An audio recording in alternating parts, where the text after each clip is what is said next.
বিদেশে বাংলাদেশের সব কূটনৈতিক মিশন, দূতাবাস, হাইকমিশন, কনসুলেট, কূটনীতিকদের অফিস ও বাসভবন থেকে রাষ্ট্রপতি মোহাম্মদ শাহাবুদ্দিনের ছবি সরানোর মৌখিক নির্দেশনা দিয়েছে পররাষ্ট্র মন্ত্রণালয়। দর্শক, একটা খবর, শেখ মুজিব, হাসিনা, সাকিব, জয়া আহসানের ছবিতে জুতা নিক্ষেপ কর্মসূচি। একটা দেখা যাচ্ছে যে ঘৃণা স্তম্ভে জুতা নিক্ষেপ করুন, তাতে বিভিন্ন জনের আওয়ামী লীগ বা আওয়ামী লীগ সমর্থিত কালচারাল উইংয়ের কিছু শিল্পীর ছবি দেওয়া আছে। ধানমন্ডি 32 নম্বরে শ্রদ্ধা জানাতে গিয়ে যা হয়েছে সেটা নিয়ে কথা বলেছি, কিন্তু এরপর এমন খবর এসছে তাতে একটা শব্দই মাথায় আসে যে ডক্টর ইউনূসের সরকার এবং টু সাম এক্সটেন্ট বিচার বিভাগও ইত্রামি করছে। ইয়াস, এই শব্দটা জেনে শুনে বলছি, ঠান্ডা মাথায় বলছি। একজন রিক্সা চালক গিয়েছিলেন, তাকে ওখানে মারধর করা হয়েছে, তারপর তাকে গ্রেফতার মানে তাকে নিয়ে যাওয়া হয়, পুলিশ তাকে নিয়ে গেছেন। নির্বাচনটা একতরফাই হয়ে যাবে। বিএনপির সবচেয়ে বড় চ্যালেঞ্জ হবে বিএনপি নিজে। জামাত এবং চরমোনাই হচ্ছে এখন বিএনপির পরে সবচেয়ে বড় দুটো দল। বিএনপি যে জায়গাটাতে এখন আছে নির্বাচনের, এইটা একটা আমরা যেভাবে একতরফা নির্বাচনের জন্য আওয়ামী লীগকে বলি না, 18 এবং 73 সালের নির্বাচন একতরফা করে নিয়ে গেছে এবং সেটা আনফেয়ারলি করছে। এবারের নির্বাচনটা কিন্তু আপনার ফেয়ার নির্বাচন, সুষ্ঠু নির্বাচনটাই একতরফা হয়ে যাওয়ার সম্ভাবনা। একটা ক্রান্তিকাল সম্ভবত সামনে আবারও আসতে যাচ্ছে। স্বার্থের বাহিরে গেলেই আরেকটা চরিত্র প্রকাশিত হয়ে যাচ্ছে রাজনৈতিক দলগুলোর বা তাদের যারা নেতারা আছেন তাদের। এখন এই যে হঠাৎ করে বিএনপিকে টার্গেট করে নাসিরউদ্দিন পাটোয়ারির দেওয়া বক্তব্য যে জনাব তারেক রহমানকে বিদেশে অনলাইনে পড়ে থাকতে হবে যদি ইতিহাস থেকে শিক্ষা না নেয়। অপরদিকে হাসনাত আব্দুল্লাহ, নাসিরউদ্দিন পাটোয়ারি সহ আর অনেকেই বলছেন যে লন্ডনে গিয়া সিজদা দিয়া ডক্টর ইউনূস নির্বাচনের ওহি আনছেন। অপরদিকে সেনাপ্রধানকে নিয়েও বিভিন্ন সময় বিভিন্ন বক্তব্য তারা দিচ্ছেন। এখন আসসালামু আলাইকুম রহমতুল্লাহ, সবাই কেমন আছেন? আশা করি সবাই অনেক অনেক ভালো এবং সুস্থ আছেন। সবাইকে স্বাগতম জানাচ্ছি আমাদের অনেক নতুন ভিডিওতে। প্রতিদিনের মতো আমি আপনাদের রিয়াদ ফারুকি আবারও চলে আসলাম নতুন একটা ভিডিও নিয়ে। দর্শক, আপনারা ইতিমধ্যে দেখেছেন যে ভিডিওর শুরুতে দেশের যে চলমান পরিস্থিতি চলতেছে তার ধারাবাহিকতা আজকের ভিডিওটা আপনার মধ্যে তুলে ধরার চেষ্টা করেছি। আমরা সামাজিক যোগাযোগ মাধ্যমে দেশের যে রাজনৈতিক চলমান পরিস্থিতি সম্পর্কে চলতেছে সেটা সম্পর্কে বেশ কিছু তথ্য জানতে পাই। সে তথ্যগুলো আপনাদেরকে ভিডিও আকারে আপনার মধ্যে তুলে ধরার চেষ্টা করি। এখানে আমাদের কোনো ব্যক্তিগত মতামত নাই। দর্শক, আমরা ইতিমধ্যে আপনারা সবাই ভিডিওর শুরুতে বেশ কিছু অংশবিশেষ দেখেছেন, যে অংশবিশেষগুলো দেখে বুঝতে পেরেছেন যে আজকের ভিডিওটা কতটা গুরুত্বপূর্ণ হতে চলেছে। তো দর্শকের বিষয়টা বেশি না বলে আমরা সরাসরি মূল আলোচনায় চলে যাচ্ছি। তার আগে আপনাকে বিনীতভাবে অনুরোধ থাকবে যারা আমাদের চ্যানেলটিতে এখন নতুন, চ্যানেল সাবস্ক্রাইব করে সাথে থাকবেন। যারা ইতিমধ্যে সাবস্ক্রাইব করেছেন তাদেরকে অসংখ্য ধন্যবাদ। যারা সাবস্ক্রাইব করবেন তাদের উদ্দেশ্যে একটি কথা বলবো, দেখতে থাকুন, দেখতে দেখতে ভালো লাগবে, ভালোবাসা হয়ে যাবে ইনশাআল্লাহ। দর্শক, আর বেশি কথা না, আমরা এখানে ধারাবাহিকভাবে একটু বিস্তারিত দেখে আসি। বিদেশে বাংলাদেশের সব কূটনৈতিক মিশন, দূতাবাস, হাইকমিশন, কনসুলেট, কূটনীতিকদের অফিস ও বাসভবন থেকে রাষ্ট্রপতি মোহাম্মদ শাহাবুদ্দিনের ছবি সরানোর মৌখিক নির্দেশনা দিয়েছে পররাষ্ট্র মন্ত্রণালয়। বিষয়টি নিশ্চিত করেছে পররাষ্ট্র মন্ত্রণালয়ের সূত্র জানায়, বিশ্বের 80টি মিশনের ভেতর 70টি মিশন থেকে ছবি সরানো হয়েছিল। অবশিষ্ট মিশনগুলো থেকে রাষ্ট্রপতির ছবি সরানোর নির্দেশ দেওয়া হয়েছে। পররাষ্ট্র মন্ত্রণালয়ের এক কর্মকর্তা জানান, এই ছবি রাখা বা না রাখা কোনো নির্দেশনা ছিল না আগে থেকে। বিষয়টি ক্যাবিনেট ডিভিশন ভালো বলতে পারবে।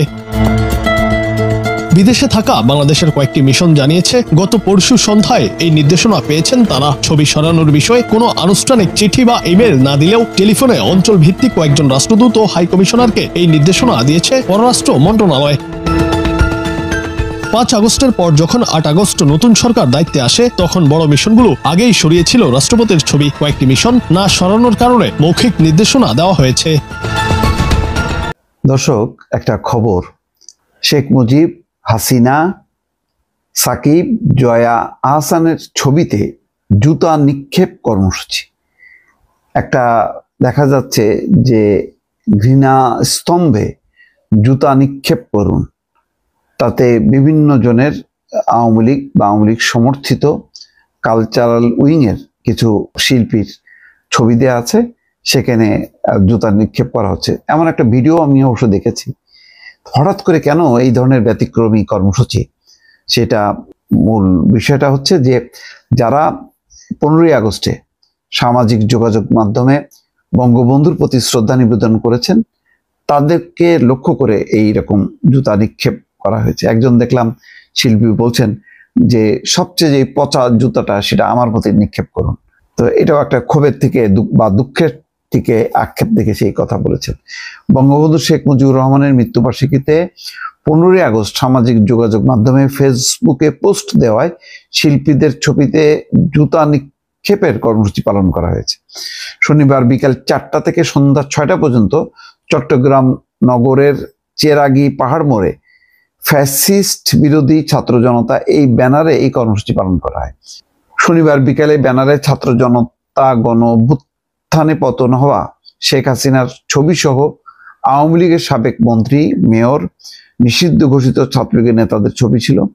ব্যানারে আরো ছিল জাতীয় দলের সাবেক অধিনায়ক সাকিব আল হাসান, সংস্কৃতি জগতের সম্পারেজা সাকিব খান, চঞ্চল চৌধুরী, তারপরে জয়া আহসান, রাহুল আনন্দ, মেহের আফরোজ শাওন, আব্দুল নূর তুষার, সাজু খাদেম, কচি খন্দকার, শরাফ আহমেদ জীবন, আর্ট সেলের George Lincoln D Costa, Dhaka বিশ্ববিদ্যালয়ের শিক্ষক কামরুল হাসান মামুন, সাংবাদিক জয়ী মামুন এবং শাহেদ আলমের ছবি।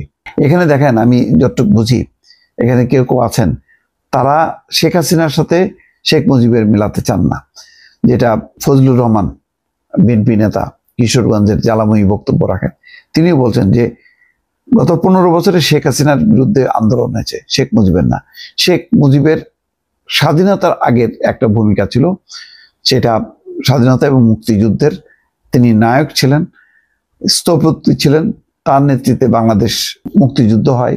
তো সেটা একটা ইতিহাস। তারপরের ইতিহাসের বলছেন যে সেই কর্মের পরিণতি তো 15ই আগস্ট হয়েছে, তো এটা একটা ক্লোজ চ্যাপ্টার।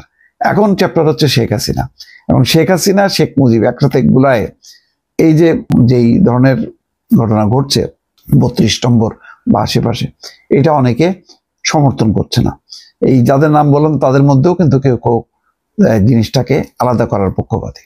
যাই হোক, কর্মসূচি আয়োজকদের একজন বৈষম্য বিরোধী ছাত্র আন্দোলনের চট্টগ্রাম নগরের সাবেক যুগ্ম আহ্বায়ক আরমান শাহরিয়ার গণমাধ্যমকে বলছেন, স্বাধীনতা সংগ্রামে শেখ মুজিবুর রহমানের ভূমিকা অস্বীকার করেন না, কিন্তু তার মৃত্যুবার্ষিকীকে ঘিরে আওয়ামীপন্থী কালচারাল গোষ্ঠীর লোকজন ফেসবুকে পোস্ট দিয়েছেন।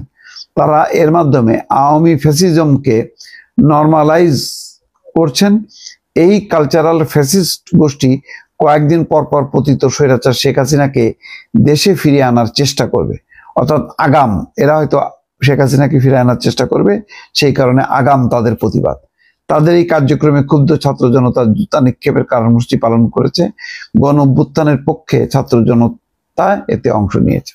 যাই হোক, এটার এক একটা মতাদর্শ, তবে সবাই তার মতন করে যাতে মত প্রকাশ করতে পারে সেই সুযোগটা থাকা উচিত। একজন রিক্সা চালককে ফুল দেওয়ার অভিযোগে তো ওইটা তো আর অপরাধ হইতে পারে না, পরে তাকে হত্যা চেষ্টা নদে ঢুকায় আসামি করে তাকে কারাগারে পাঠিয়ে দেওয়া হলো। এটা কিন্তু এসব ঘটনা আন্তর্জাতিক গণমাধ্যম যারা বাংলাদেশের মানবাধিকার গণতন্ত্র নিয়ে কাজ করে বা নজর রাখে, তারা কিন্তু এই পয়েন্টগুলোকে পিক করবে। এটা কোনো ভালো উদাহরণ হইতে পারে না। দর্শক ভালো থাকবেন, আল্লাহ হাফেজ। ধানমন্ডি 32 নম্বরে শ্রদ্ধা জানাতে গিয়ে যা হয়েছে সেটা নিয়ে কথা বলেছি, কিন্তু এরপর এমন খবর এসছে তাতে একটা শব্দই মাথায় আসে যে ডক্টর ইউনূসের সরকার এবং টু সাম এক্সটেন্ট বিচার বিভাগও ইত্রামি করছে। ইয়াস, এই শব্দটা জেনে শুনে বলছি, ঠান্ডা মাথায় বলছি। একজন রিক্সা চালক গিয়েছিলেন, তাকে ওখানে মারধর করা হয়েছে, তারপর তাকে গ্রেফতার মানে তাকে নিয়ে যাওয়া হয়, পুলিশ তাকে নিয়ে গেছেন, তাকে গণপিটুনি দেওয়া হয়েছিল এবং তারপর যখন পুলিশ নিয়ে যায় তারপর পুলিশ তাকে আদালতে নিয়ে গেছে এবং তাকে একটা হত্যা চেষ্টা মামলায় তাকে গ্রেফতার দেখানো হয়েছে। প্রতিবেদনটা আমি একটু পড়ি। এসআই তহিদুর রহমান আদালতে যে প্রতিবেদন দিয়েছেন তিনি বলছেন, গত বছরের 4 আগস্ট ধানমন্ডির সায়েন্স ল্যাবরেটরি এলাকায় শেখ হাসিনা ও ওবায়দুল কাদেরের নির্দেশে আওয়ামী লীগ, যুবলীগ, ছাত্রলীগ ও পুলিশের নেতৃত্বে ছাত্র জনতার উপরে সশস্ত্র হামলা চালানো হয়। এ সময় আরিফুল ইসলাম নামের একজনের শরীরে গুলি লাগে। তিনি 2 মাস হাসপাতালে চিকিৎসাধীন ছিলেন। ঘটনার সময় প্রত্যক্ষদর্শী সাক্ষী ও বাদীকে জিজ্ঞাসাবাদে আজিজুর রহমান ঘটনায় জড়িত ছিলেন বলে সাক্ষ্য প্রমাণ পাওয়া গেছে। মামলা তদন্তের স্বার্থে তাকে আদালতে আটক রাখা প্রয়োজন। এই হচ্ছে রিক্সা চালক আজিজুর রহমান, হত্যা চেষ্টা মামলার আসামি এবং একটা আহত জবানবন্দি দিয়েছেন যে তাকে দেখেছেন বলে তিনি শনাক্ত করেছেন। ইত্রামি কোন পর্যায়ে পৌঁছে গেছে, তাই না? আমি জানি এই রিক্সা চালক আদালত থেকে বেরিয়ে মানে জেল থেকে বেরিয়ে আসবেন। আমি যখন রেকর্ড করছি তখন পর্যন্ত হয়নি, হয়তো আমি রাতে রেকর্ড করছিলাম এই ভিডিও, হয়তো আজই সকালবেলা বা কোনো একটা সময়ে এটা হবে, কারণ এটা নিয়ে যেহেতু নিউজ হয়েছে এটা নিয়ে শোরগোল হবে। কিন্তু আমার প্রশ্নটা অন্য জায়গায়। আমরা এই প্রশ্নই ইভেন করছি যে ওকে বাধা দেওয়া হবে কেন? এই রিক্সা চালক ফুল নিয়ে গেছেন, তিনি ফুল দিতে পারেন। রাষ্ট্রীয় বাহিনী, জনগণ, কেউ তাকে বাধা দেওয়ার কোনো অধিকার নেই। আওয়ামী লীগ দল হিসাবে যদি কোনো কর্মসূচি পালন করে সেটার বিরুদ্ধে কথা আছে। কেউ কেউ বলেন জনতা, জনরোষ, এই জনতা, ছাত্র জনতা কথাগুলো 5 আগস্টের পর থেকে তো বললেই সব 7 খুন মাফ হয়ে যাবে, এই ধরনের একটা টেন্ডেন্সি অনেকের কাজ করে। রিপিটেডলি বলছি এবং অনেকের ভালো লাগেনি, তারপরও বলছি, শেখ মুজিবুর রহমানের এবং তার পরিবারের হত্যার দিন তাদের প্রতি শ্রদ্ধা এবং শোক জানানোর অধিকার এই দেশের নাগরিকদের আছে। যারা তাকে সেটা জানাতে চান তারা জানাবেন। সেখানে সেদিন 32 নম্বরে যা যা হয়েছে সেটার বিরুদ্ধে স্ট্রংলি কথা বলেছি। এই রিক্সা চালকও তার মধ্যে ছিলেন, তার কথাও বলেছি। কিন্তু এখন যা হচ্ছে, মানে খেয়াল করি আমরা, একটা পুলিশ এরকম একটা রিপোর্ট লিখতে পারলেন এবং এই সরকারের সময় থেকে তিনি মনে করছেন এরকম একটা রিপোর্ট লেখা যায়। অবশ্য না মনে করার কারণ নাই, আমাদের এই সমাজের অনেকে মনে করেন মুজিবকে শ্রদ্ধা জানাতে চেয়েছে, এই রিক্সাওয়ালার জেলে পচেই মরা উচিত, দেখি তাকে পিটিয়ে টিটিয়ে যে কোনো কিছু করে ফেলা যেতে পারে, সেই অধিকার তাদের আছে, এটা অনেকেই মনেও করেন, আমি খেয়াল করেছি। তো একটা পুলিশ এরকম একটা রিপোর্ট লিখতে পারেন। এবং আরও ভয়ঙ্কর কথা, তিনি আদালতে যখন এই কথাটা বলছেন, আদালত এটা গ্রহণ করছে, এটা গ্রহণ করে তাকে কারাগারে পাঠাচ্ছে। মানে একটা দেশের বিচার ব্যবস্থা বা বিচার বিভাগকে আমরা মনে করি সরকার যদি ভুল করে বা কোনো নিপীড়ক হয়ে উঠতে চায় ইচ্ছাকৃতভাবে, তখন বিচার ব্যবস্থা, আদালত জনগণকে সেটার ক্ষেত্রে সুরাহা দেবে, মানে তাকে সুরক্ষা দেবে। কিন্তু আদালত কনভিন্সড হলেন এই যে ন্যারেটিভ, সেইটায় তাকে জেলেও পাঠালেন তদন্তের স্বার্থে। মানে বিচার বিভাগের কথা এই জন্য বললাম। আমরা জানি নিম্ন আদালত সাংবিধানিকভাবেই সরকারের প্রভাবে আছে, কিন্তু তারপরও এই সরকারের অধীনে থেকে এই রকম একটা কাজ কিভাবে হতে পারলো, এরপর কী হবে সেটা পরের আলোচনা। সে মুক্তি পেল কি পেল না। আমরা শেখ হাসিনার পতন এবং পালিয়ে যাওয়ার পর মামলার ক্ষেত্রে এই ইত্রামিটা দেখছি এবং এগুলো করে করেই আসলে শেখ হাসিনাদের বা আওয়ামী লীগের বিচারকে হাস্যকর বানিয়ে ফেলা হবে। সবার নামে হত্যা চেষ্টা মামলা, সবার নামে, যেই থাকুক যেখানেই থাকুক হত্যা মামলা। বিভৎস সব অন্য ক্রিমিনাল আছে, চোর, ডাকাত, রাষ্ট্রীয় সম্পদ লুট, সেগুলো মানি লন্ডারিং করে পাচার করা, এগুলো সমানে করে গেছে, সেসব ভয়ঙ্কর সব অপরাধ আছে। কিন্তু চোখ বন্ধ করে হত্যা চেষ্টা মামলা, এমনকি দেশে থাকেননি, দেশে ছিলেন না, এরকম সময় হত্যা চেষ্টা মামলা দিয়েছে। এবং এগুলো করে করে করে করে করে করে এই বিচার ব্যবস্থাটাকে পুরোপুরি খেলো করে ফেলা হয়েছে, একেবারে খেলো করে ফেলা হয়েছে। এই যে এখন রিক্সা চালকের বিরুদ্ধে যেটা ঘটলো, এটার পর যেই রেমেডি হবে, আমি ধারণা করি সরকার নড়ে চড়ে বসবেন, তাকে ছেড়েও দেওয়া হবে ধারণা করি। এই ঘটনাটা ঘটতে পারলো কারণ এতদিন ধরে এই ঘটনাগুলো ঘটেছে এবং এই ঘটনাগুলো ঘটতে দেয়া হয়েছে। কেউ কেউ বলেন যে পুলিশ বা বিচারাঙ্গনে আওয়ামী লীগের অনেক লোকজন আছে, কিন্তু আমার কথাটা সেটা না। আমার কথা হলো দীর্ঘদিন থেকে যে ঘটনাগুলো ঘটলো, সরকার কী করলো, সরকার কী দেখলো, সরকার কী বুঝলো, সরকার কী ইনস্ট্রাক্ট করলো। সরকারের দিক থেকে মাঝে মাঝে বলা হয় যে কোনো ব্যক্তি মানে মামলা করলে আমরা কি করব, মামলা করলে যে কারো মামলা নেওয়া হয়, মামলা করলেই নেওয়া হয়, আমরা এটুকু তো বুঝি। আর এক্ষেত্রে তো পুলিশ মামলা করেছে। খুবই মর্মান্তিক, খুবই দুঃখজনক, খুব বেশি বাড়াবাড়ি হয়ে যাচ্ছে। পুলিশও হয়তো পপুলিস্ট হয়ে উঠছে যে ফুল নিয়ে গেছে মুজিবের 32 নম্বরে, সুতরাং একে একেবারে জেলে ভরে টরে দিলে খুব খুশি হবে। বিচারকও সম্ভবত তাই মনে করছে, কারণ আমাদের সমাজের মধ্যে এই মারাত্মক হিস্টেরিয়ার প্রবণতা দেখতে পাচ্ছি। গতদিনই বলেছি 15 আগস্টকে নিয়ে যে পরিমাণ হিস্টেরিয়া দেখানো হয়েছে আমি বিরোধী শক্তির পক্ষ থেকে, সেটা মুজিবকে, আওয়ামী লীগকে আরও দ্রুত প্রাসঙ্গিক করে তোলা হয়। এটা হচ্ছে এবং আমরা অবাক হয়ে দেখছি সেটা। কেউ যদি এটার বিরুদ্ধে কথা বলে সে দোষর হয়ে উঠছে, দালাল হয়ে উঠছে। একই রকম ট্যাগিং, ভিন্ন ট্যাগ, কিন্তু টাইপ একই, ধরন একই, যেটা আওয়ামী লীগ করতো। নির্বাচনটা একতরফাই হয়ে যাবে। বিএনপির সবচেয়ে বড় চ্যালেঞ্জ হবে বিএনপি নিজে। জামাত এবং চরমোনাই হচ্ছে এখন বিএনপির পরে সবচেয়ে বড় দুইটা দল। বিএনপি যে জায়গাটাতে এখন আছে নির্বাচনের, এইটা একটা, আমরা যেভাবে একতরফা নির্বাচনের জন্য আওয়ামী লীগকে বলি না, 18 এবং 73 সালের নির্বাচন একতরফা করে নিয়ে গেছে এবং সেটা আনফেয়ারলি করছে। এবারের নির্বাচনটা কিন্তু আপনার ফেয়ার নির্বাচন, সুষ্ঠু নির্বাচনটাই একতরফা হয়ে যাওয়ার সম্ভাবনা আছে। কারণ বিএনপির ইতিহাসে প্রথমবারের মতো তাকে সিরিয়াসলি প্রতিটা আসনে কম্পিট করবার মতো কোনো প্রার্থী নাই। তো সেখানে আমি যেটা দেখলাম যে সব দল যদি একত্রিত হয়ে যায়, তারপরও বিএনপির অ্যাগেনস্টে 100 প্রার্থী দেওয়া সিরিয়াসলি ডিফিকাল্ট হবে। বিএনপির সবচেয়ে বড় চ্যালেঞ্জ হবে বিএনপি নিজে, তার বিদ্রোহী প্রার্থী। প্রত্যেক আসনে সিরিয়াস 130-35টা আসনে সিরিয়াস বিদ্রোহী প্রার্থী আছে এবং যারা ইকুয়ালি স্ট্রং, দুজনের মতো করে আর কি, লড়বার মতো। তাহলে সেই রকম একটা একতরফা সুষ্ঠু নির্বাচন কি বিএনপির জন্য সম্মানজনক হবে কিনা? যে আপনি ফাঁকা মাঠে গোল দিয়েছেন, কেউ ছিল না, 280 সিট পেয়ে গেলেন হুট করে, এটা বিএনপির কোনো দোষ না, but this is the reality, এটা হওয়ার সম্ভাবনা আছে। সেখানে আবার দেখেন যে জুলাই সনদ বাস্তবায়ন নিয়ে দলগুলোর ভিতরে সিরিয়াস ইস্যুজ আছে, যে আমরা এগুলো একমত হয়েছি, বাস্তবায়ন কীভাবে হবে। বাস্তবায়নের ব্যাপারে কমিশন যেটা প্রস্তাব করেছে আসলে বিএনপির প্রস্তাব, আগামী সংসদ 2 বছরের মধ্যে এগুলো বাস্তবায়ন করবে। আমরা যারা বাকিরা আছে আমরা অনেকেই এই প্রস্তাবের সাথে একমত না। আমরা বোধ করছি যেগুলো সবাই ইতিমধ্যে একমত হয়ে গেছি, সেটার জন্য আমি কেন 2031 সাল পর্যন্ত অপেক্ষা করব? যেমন ধরুন, আমরা যদি সবাই ডিসাইড করলাম যে মেয়েদের আসন 50 থেকে 100-তে নিব, এটার জন্য আমি 2032 পর্যন্ত অপেক্ষা করবো কেন? এটা 2026-এ কেন হবে না? আমরা যদি সবাই একমত হই যে মেয়েদেরকে ন্যূনতম 5% সিটে সরাসরি নমিনেশন দেওয়ার চেষ্টা করবো, তো সেটা 2032 সালের জন্য অপেক্ষা করবো কেন? আমরা যদি সবাই একমত হয়ে যাই 2 টার্মের বেশি ক্ষমতায় কেউ প্রধানমন্ত্রী থাকতে পারবে না, সেসব পরিবর্তন চান। এটা দরকার, কিন্তু এখনই দরকার, কিন্তু এখনই হতে সেটা পারে। তো নির্বাচন হলে, আপনি যেটা বলছেন সেটা নির্বাচন হলে, প্রশ্ন উঠেছে নির্বাচনটা ফেব্রুয়ারিতে হবে না। না, টেনশনের জায়গাটা কোথায় সেটা না, বলছি। এখানে একটা তো বিষয় হলো যে সবাই গেলেও একটা একতরফা বিজয়ের সম্ভাবনা আছে, জি। নির্বাচনটা একতরফাই হয়ে যাবে, একমুখী হয়ে যাবে। এরপরে টেনশনের জায়গাগুলো হচ্ছে যে দুটো আপনি বলেছেন, জামাত এবং চরমোনাই হচ্ছে এখন বিএনপির পরে সবচেয়ে বড় দুটো দল। তারা যদি পিআরের বিষয়ে খুবই স্ট্রংলি থাকে যে আমরা সংসদে পিআর চাই, উচ্চকক্ষ ধরেন হচ্ছে না, একটাই সংসদ যেমনি আছে এমনি, এখানে পিআর হবে, এবং তারা যদি এই ইস্যুতে নির্বাচন বয়কট করে, এনসিপি নিম্নকক্ষে পিআর চায় নাই, তারা যদি সংস্কার এবং জুলাই সনদ বাস্তবায়নের পদ্ধতির ব্যাপারে তারা যদি অ্যাডামেন্ট থাকে, তাহলে আলটিমেটলি কি হচ্ছে, বিষয়টা কিন্তু একতরফার দিকে চলে যাবে।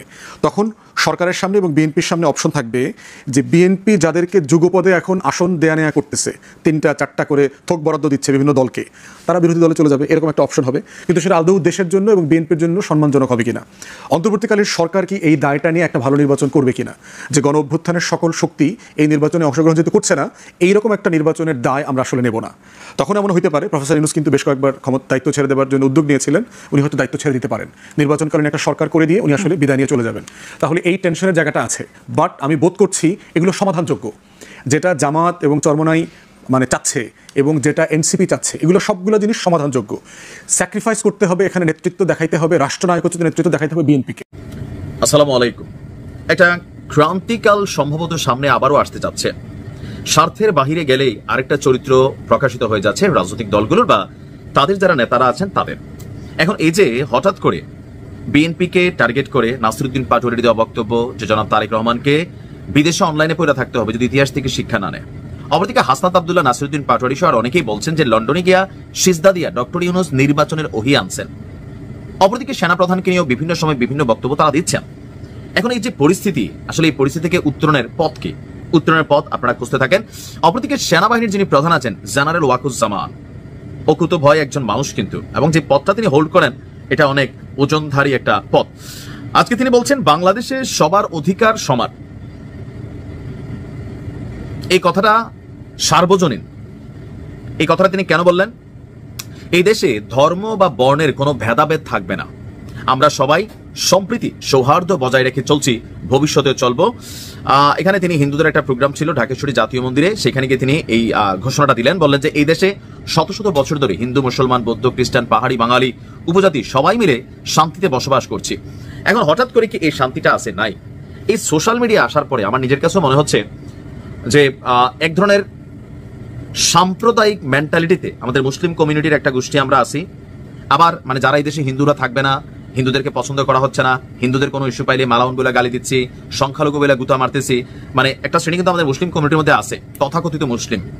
আবার হিন্দুদের মধ্যে একটা গ্রুপ আছে সাম্প্রতিক সময়ে ভারত প্রীতি অনেক বাইরে গেছে, ভারত তাদেরকে বাঁচাইতে আসবে, ভারত যা বলতেছে তাই হওয়া উচিত, বাংলাদেশে ভারতের আধিপত্য থাকা উচিত। এই যে জিনিসগুলো সামাজিক সম্প্রীতির মধ্যে ফাটল ধরিয়েছে। আমার ছোটবেলা, আপনার ছোটবেলা, আপনার শৈশব কখনো দেখছেন যে আমাদের হিন্দু মুসলিমগত জাতিগত সাম্প্রদায়িক কোন রকম সংঘাত হইতে? আমার জীবনে আমি দেখি নাই। বয়সটা কম হয় না, 40 চলে। আপনি দেখছেন কিনা? কিন্তু গত 5 থেকে 7 বছর এই যে আপনিও এগুলা দেখতে দেখতে শুনতে শুনতে একটা লাইক মেরা দিয়ে আসতেছেন, আবার ঠিক সহমত, হ্যাঁ হ্যাঁ, একটা ভিডিও আসলো, ভাইরাল হয়ে গেল, সেই ভিডিওর আগাগোড়া আপনি জানলেন না, বুঝলেন না, এডিটিং একটা ভিডিও দেখা হিন্দুরও কনফিউশন হচ্ছে যে ভারতের গণমাধ্যম কি মিথ্যা বলে? বলতেছে তো ভাই, প্রমাণিত। আমাদের হুজুররা কি মিথ্যা বলে? এই আলেম তিনি বলতেছেন, একটা ফতুয়া দিচ্ছেন, অনেকে আসেন। দেখেন, ধর্ম খুবই সুন্দর একটা জিনিস, আর সেনাপ্রধান বাংলাদেশ নামক রাষ্ট্রটার খুবই গুরুত্বপূর্ণ একটা পদে আছেন। তিনি যে ঘোষণা দিয়েছেন এই দেশ সবার, আসলে সবার। আমাদের মধ্য থেকে এই সোশ্যাল মিডিয়া ইফেক্টের কিছু নেগেটিভিটি আছে, এগুলা ঝাইরা ফেলতে হবে। পুট করে শুনলেন ওমকে একটা কথা বলছে, পুট করে শুনলেন ওই হিন্দু সে আল্লাহ নিয়ে একটা গালি দিছে, রাসূল নিয়ে দিছে, আপনি তার বিরুদ্ধে আইনি ব্যবস্থা নিতে পারেন। মুসলমানদের মধ্যে বলতেছে না, মুসলিম ব্লগার আছে না, এরা নাস্তিক হয়ে গেছে না। তো এখন বিষয়গুলো হচ্ছে কি, একটা হুমের মধ্যে ফুমাইরা যে কোনো পরিস্থিতি ঘোলাটে করা যায়। আর ওই যে একটা রাজনীতি তো চলছে ধর্মভিত্তিক, যে যেভাবে ফায়দা পারতেছে ভারতেও নিচ্ছে, বাংলাদেশেও নিচ্ছে। এগুলো থেকে দূরে থাকতে হবে। দিন শেষে বাংলাদেশ আমার, আপনার, সবার। রাজনীতি যে দলেরই করি, যে ধর্মেরই হই, যে মতেরই হই, বাংলাদেশকে এগিয়ে নিতে আমার আপনার ব্যক্তি অবদান অনেক বেশি। ধৈর্যশীল হইতে হবে, শোনা কথায় কান দিতে হবে না। ভালো থাকুন। তো প্রিয় দর্শক, এই বিষয়টা আপনার মূল্যবান মতামত অবশ্যই কমেন্ট করে জানাতে ভুলবেন না। তখন সাথে থাকার জন্য সবাইকে অসংখ্য ধন্যবাদ জানিয়ে এখানে শেষ করবো আজকের ভিডিও। ভালো থাকবেন, সুস্থ থাকবেন, আর আমাদের চ্যানেলটিতে নতুন থাকলে প্লিজ আমাদের চ্যানেল সাবস্ক্রাইব করে সাথে থাকবেন। ধন্যবাদ সবাইকে, আল্লাহ হাফেজ।